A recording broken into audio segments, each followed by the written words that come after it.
Olá, mais uma vez nós estamos aqui para apresentar o programa Do Jeito do Jonas. Para você entrar em contato conosco pelo e-mail jonasgrebe@ig.com.br. Você tem este programa com transmissão simultânea pelo site da TV, no www.guarutv.com.br. No Facebook.com/Do Jeito do Jonas, você assiste a este e a vários outros programas. Temos mais de 150 programas lá para que você possa assistir, para que você possa matar saudade, ver uma pessoa que esteve aqui, que você gosta, que você quer saber o que ele pensa. Você pode ver lá no Facebook.com/Do Jeito do Jonas. Na minha página pessoal do Facebook, Jonas Grebe, põe lá, Jonas Grebe, você encontra a minha página, lá você faz o seu comentário e vai ser muito gostoso receber você lá. Nós temos também reprises desse programa no canal 8 e no canal 22. Hoje você está assistindo o programa inédito, amanhã você tem reprises no canal 8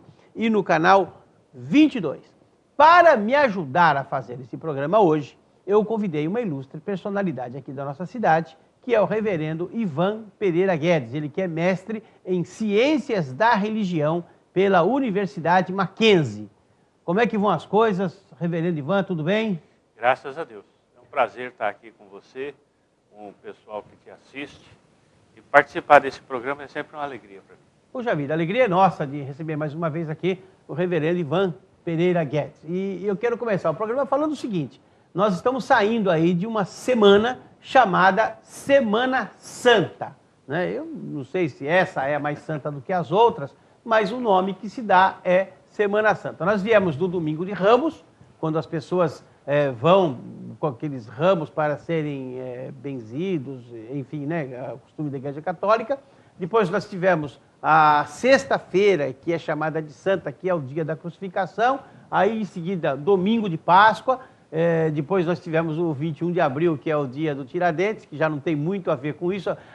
Apesar de que tentaram transformar o Tiradentes num Cristo tupiniquim, tanto que essa barba que ele tem, aqueles cabelos longos, né, isso é uma criação de um decreto lá do presidente Getúlio Dornelles Vargas, que encomendou ao Chalaça, olha, eu vou falar um pouco de história do Brasil aqui, encomendou ao Chalaça um personagem que o povo pudesse cultuar e ter como um grande ídolo nacional. E aí surgiu a ideia de transformar o Tiradentes numa figura parecida com a de Jesus Cristo. É mais ou menos por aí, pastor? E vamos começar aí pelo Domingo de Ramos.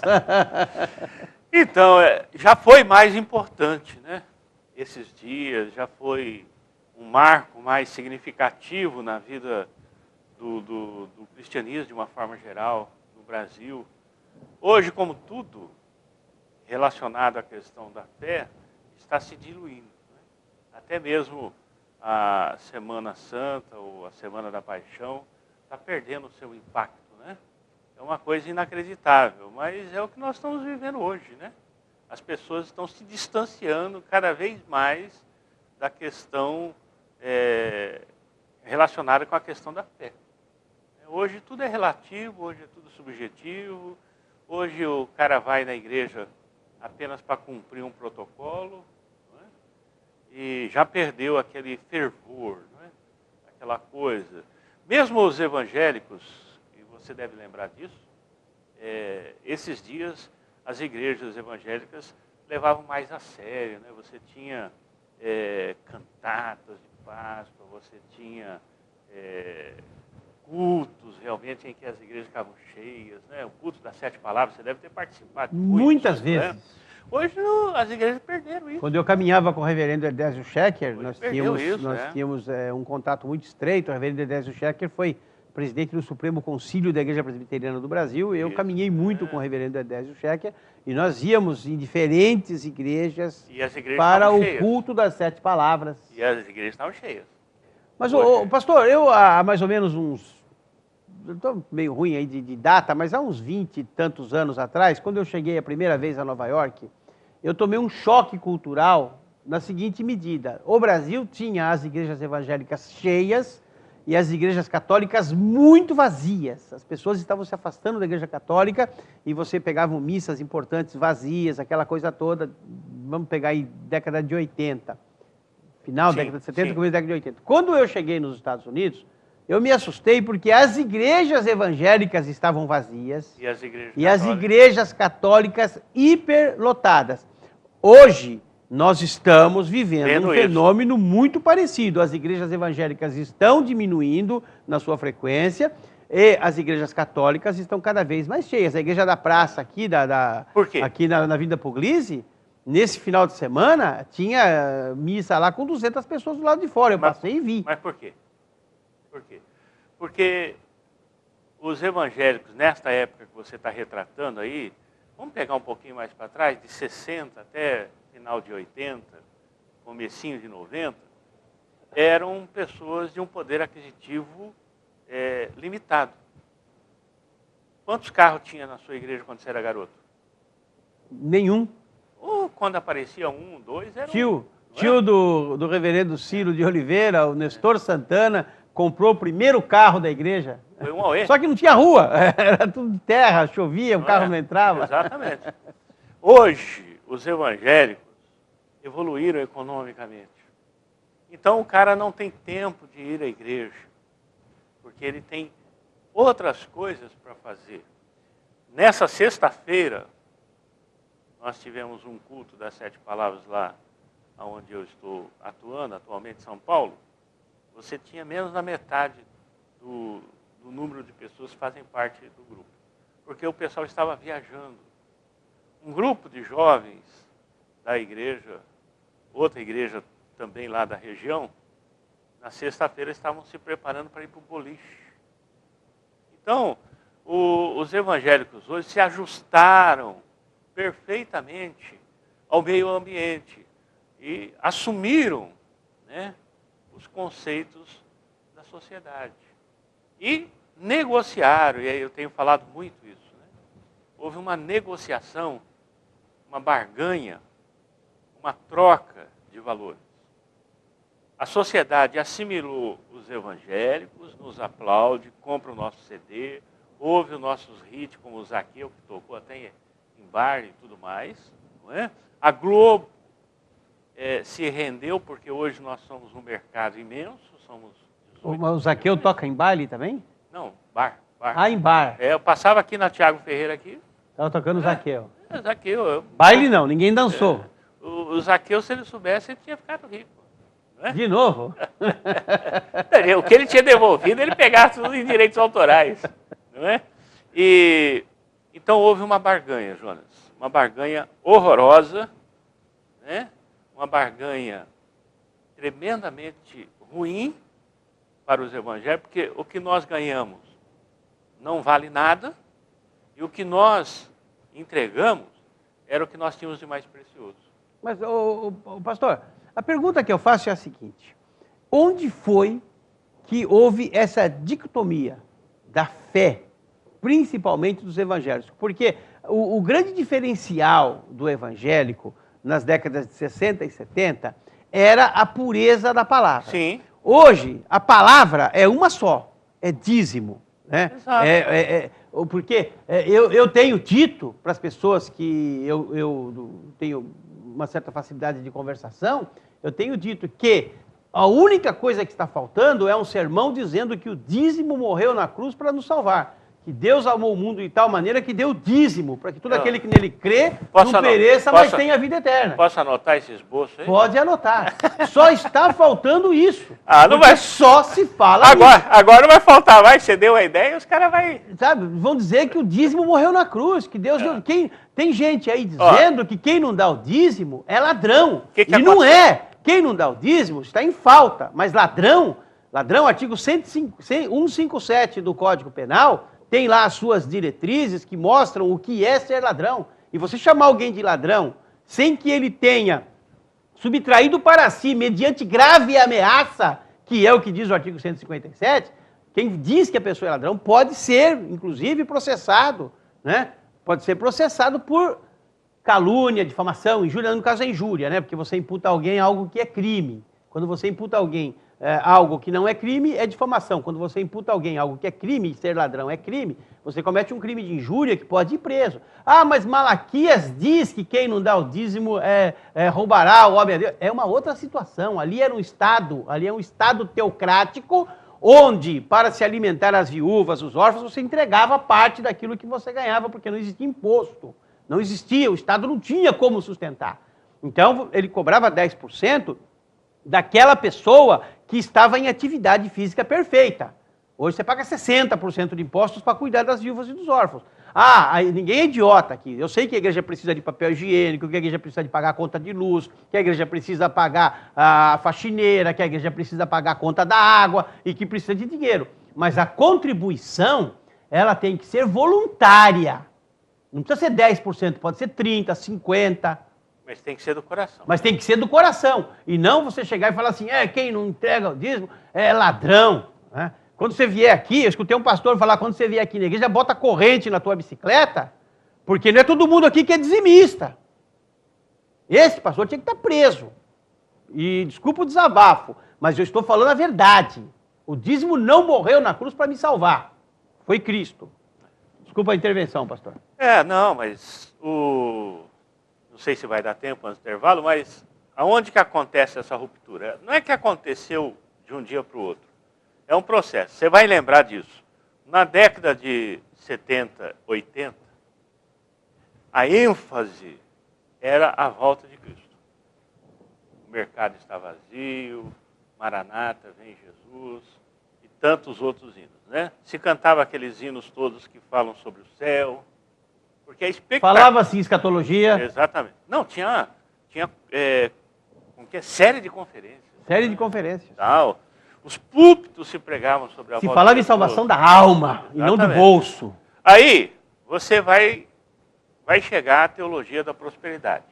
Ela chega de mansinho, ela chega como quem não quer nada, ela vai se alojando, ela vai se espalhando.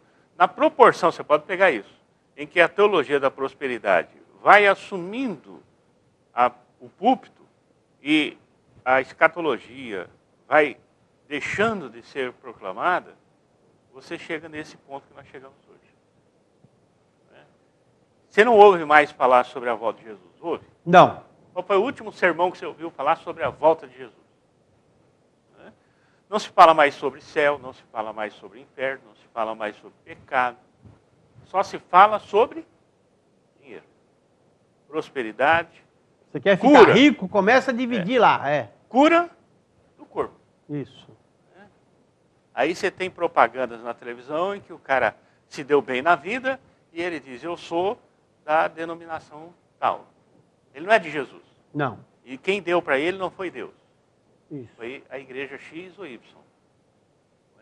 A ênfase, então, está nisso.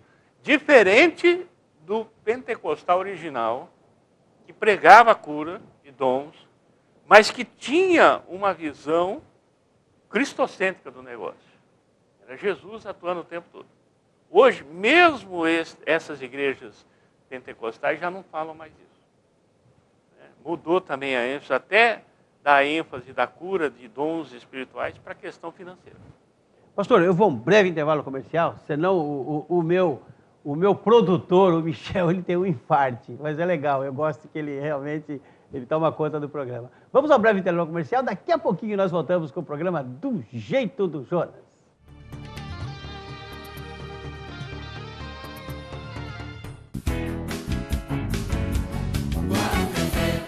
Magic Gift, a loja criativa, presentes Magic Gift sempre surpreende. Presentes diferenciados, pelúcias, maquiagem, perfumes, produtos personalizados. Não deixe de conhecer a Magic Gift, a loja de presentes que sempre surpreende. Onde fica? Lá no Shopping Ferryboat Plaza, na loja 8, no Piso Terro. E agora com promoção de Páscoa. Você compra uma super cesta de Páscoa por R$ 39,90. Ferryboat Plaza, loja 8. A loja é Magic Gift. Guarujá tem o maior plano de habitação da Baixada. Novos conjuntos habitacionais estão sendo entregues. Muitos estão em obras e outros programados. Mais de 6.000 famílias serão beneficiadas e vem muito mais por aí. É a Prefeitura de Guarujá construindo o futuro de quem mais precisa. Prefeitura de Guarujá, trabalhando para a nossa cidade melhorar sempre. MRA Imóveis e Seguros. Vende, aluga, administra financiamentos de imóveis e automóveis, consultoria de seguros em geral, corretores de imóveis e seguros credenciados. Você precisa conhecer, você precisa visitar a MRA Imóveis e Seguros, lá na rua Antenor Pimentel, 942. Guarujá tem o maior plano de habitação da Baixada. Novos conjuntos habitacionais estão sendo entregues. Muitos estão em obras e outros programados. Mais de 6.000 famílias serão beneficiadas e vem muito mais por aí. É a Prefeitura de Guarujá construindo o futuro de quem mais precisa. Prefeitura de Guarujá, trabalhando para a nossa cidade melhorar sempre. Sara Cali Biju.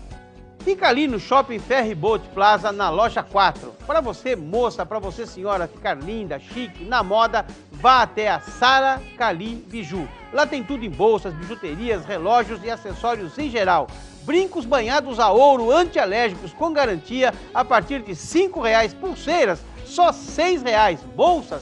Bolsas fantásticas, lindas, com grife, por R$ 59,90. É muito barato. Sara Cali Biju. Onde fica? Lá no Shopping Ferryboat Plaza, na loja 4. Sara Cali Biju.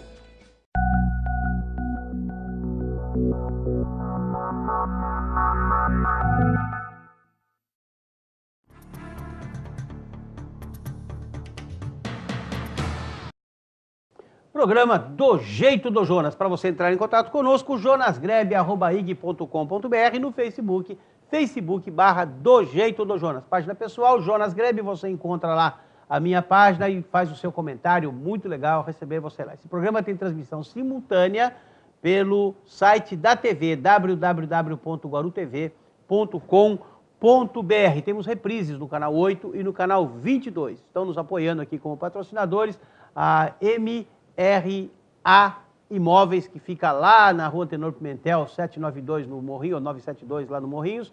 Também a Sara Cali Biju e a Magic Gift. Eu agradeço muito a essas pessoas que têm acreditado no nosso programa. Vá lá, consuma nesses lugares, porque são pessoas que acreditam na nossa cidade. Recebendo hoje aqui o reverendo Ivan Pereira Guedes, que é mestre em Ciências da Religião pela Universidade Mackenzie, e que é também pastor da Igreja Presbiteriana lá em São Miguel Paulista, em São Paulo. Pastor, o significado, por exemplo, Domingo de Ramos, de onde vem essa tradição e no que ela nos ajuda em termos de culto, em termos de fé, em termos de prática de fé? Para nós entendermos isso, o que acontece? O cristianismo, ele originalmente não tinha nada disso. Você pega o livro de Atos, que é os primeiros dias da igreja cristã, e não havia nada disso. Vai se montando ao longo da história um calendário chamado calendário cristão, que a partir da reforma protestante do século XVI, os protestantes de uma forma geral não utilizaram mais esse calendário cristão. Até então era um calendário que era seguido por todo o cristianismo ocidental. Eu não me lembro agora se o oriental segue esse mesmo calendário ou se tem algumas diferençazinhas. Mas por que se montou isso? Porque é necessário você fixar na mente das pessoas alguns pontos que são fundamentais da fé cristã. Quais são esses pontos? O nascimento de Jesus. Mas Jesus não nasceu em dezembro. Ok, filho. Ok, não tem nenhum problema. Não é? Ele nasceu. Aonde, quando? Aí, as pessoas que querem voltar à origem, querem voltar pela metade, porque também não se usava paletó e gravata lá. Não é? E não se assistia à televisão, e não fazia um monte de coisa. Então não vamos querer também ser ignorante e falar que essas coisas não servem. Elas têm a utilidade delas. Eu nasci e cresci participando de Natal. Eu também. Participando da Semana Santa, não é? Os evangélicos mais discretos, evidentemente. As rádios na Sexta-feira Santa só tocavam música sacra. O Domingo de Ramos é uma encenação da cena de Jesus entrando em Jerusalém. Está escrito lá que eles cortavam os galhos. E forravam o chão. E forravam, porque na compreensão deles, naquele momento, eles esperam que Jesus vai fazer uma revolução, vai retomar o poder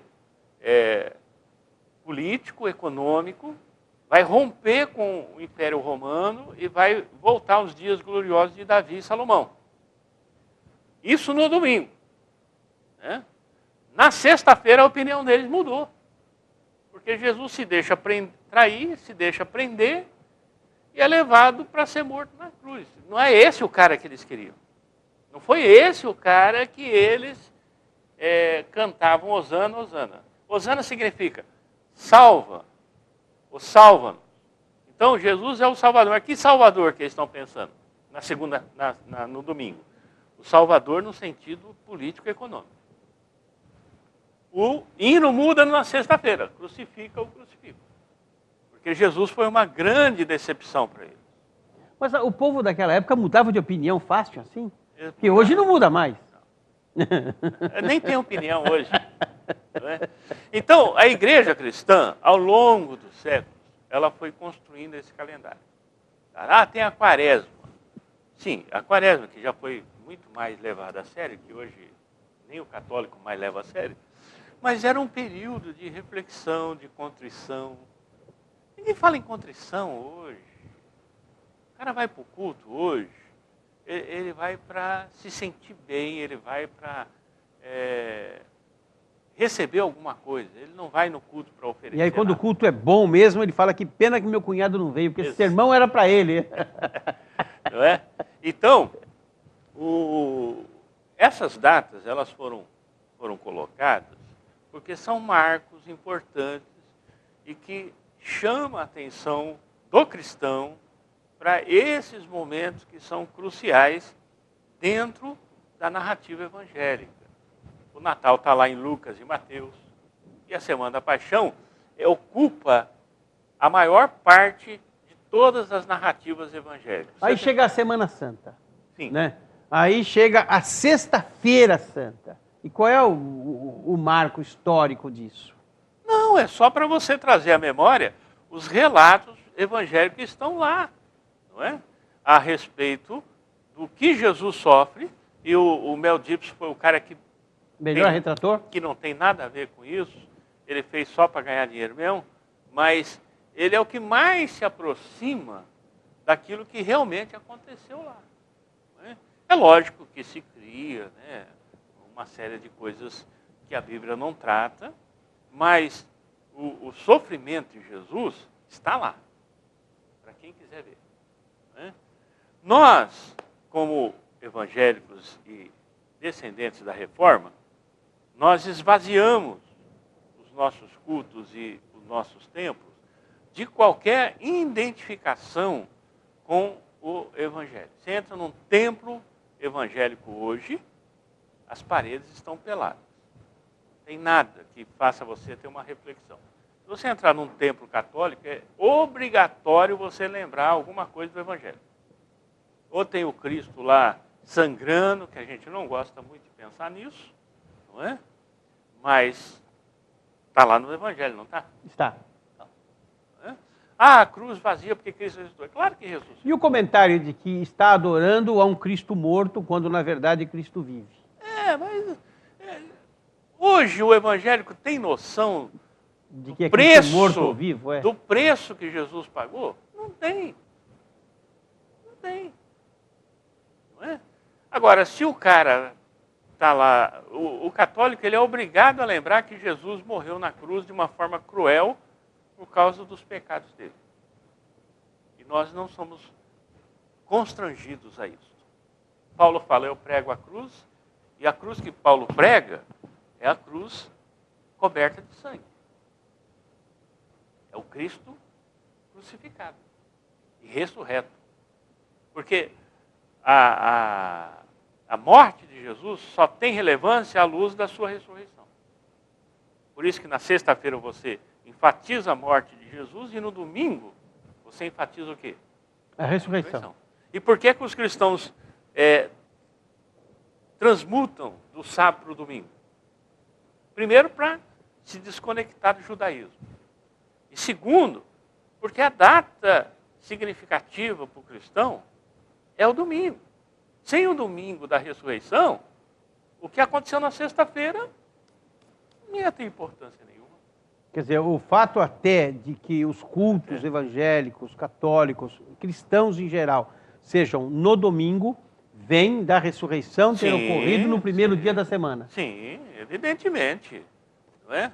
Evidentemente, porque você tem os dois caminhantes de Emaús. E a igreja evangélica, nossos irmãos adventistas, eles gostam mais de chamar de primos, mas eu vou chamar de irmãos adventistas, que mantêm o sábado. Então, é aquilo que eu falei no começo. O pessoal quer voltar ao que era antes, mas não totalmente. Mas continua de gravata, deveria usar aquelas roupas. Não é só isso não, né?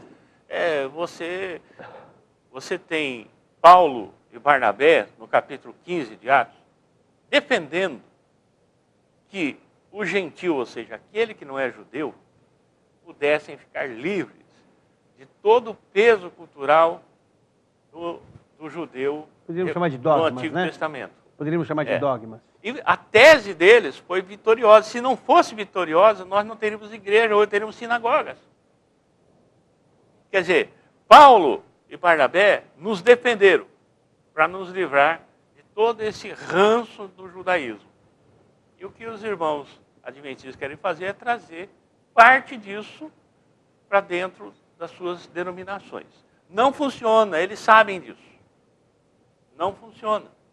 Ninguém cumpre o que eles dizem que deveria ser cumprido. Porque se nós cumpríssemos a lei, Jesus não precisaria ter vindo.